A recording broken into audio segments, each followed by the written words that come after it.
As most of you know, I love reading, analysing, watching anything I can about the golf swing and how it works and how it makes the ball react like it does. So after an absolute ton of reading pretty much every single golf book on the planet, I can now reveal for me the two best things to make sure your club meets that ball where it should do most of the time.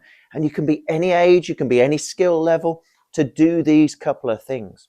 Before we get going, please don't forget, hit that subscribe button. Every Monday, every Friday, there's a new golf lesson for you. Now, here's the thing. I always talk about the three basics of the game of golf. Basic number one is making centered contact with that golf club, i.e. at the center of that face of that club. Number two, the face of the golf club needs to be pointing at the target at impact. Number three, the club needs to meet the ground in a repeatable way every single time. That's the three basics. Everything else is just a bit of a sideshow. However, there are better ways, these two in particular, I'm going to share with you today, to make sure that we can meet pretty much all three of those basics. Now, after trawling through hundreds and hundreds of golf books, for me, these are the two best things that will help you achieve what you want to in the game. Number one, we have to make sure when we take that club back in the backswing that we stay centered over that ball.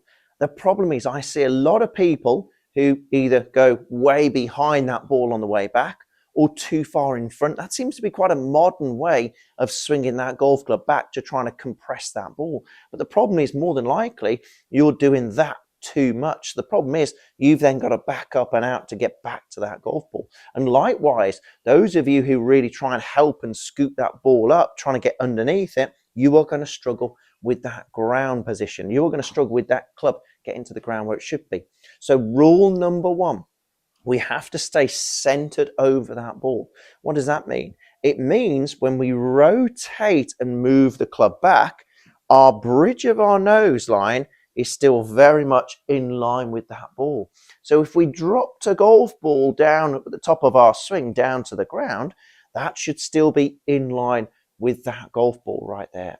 So make sure that on the way back, we're centered on top of that golf ball where we started, not too far behind, not too far in front.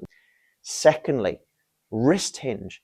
Problem is a lot of people, a lot of you guys out there really struggle to hinge the wrist. Why?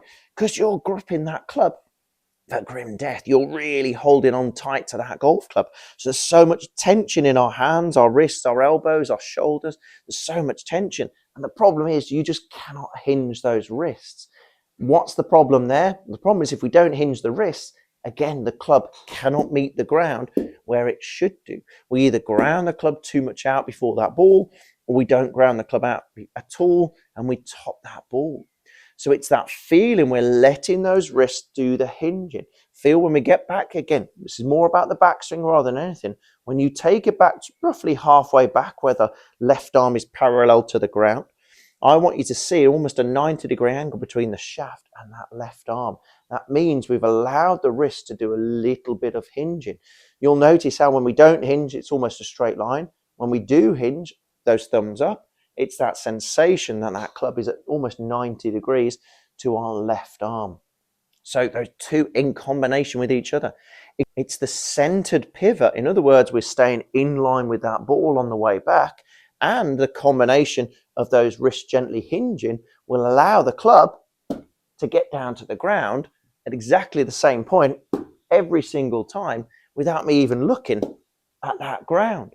You can hear that difference in that ground. Every single time it's hitting the same place. Every single time it's hitting the right amount of ground. It's not chunking the ground. It's not crash landing. It's just bruising, brushing that ground.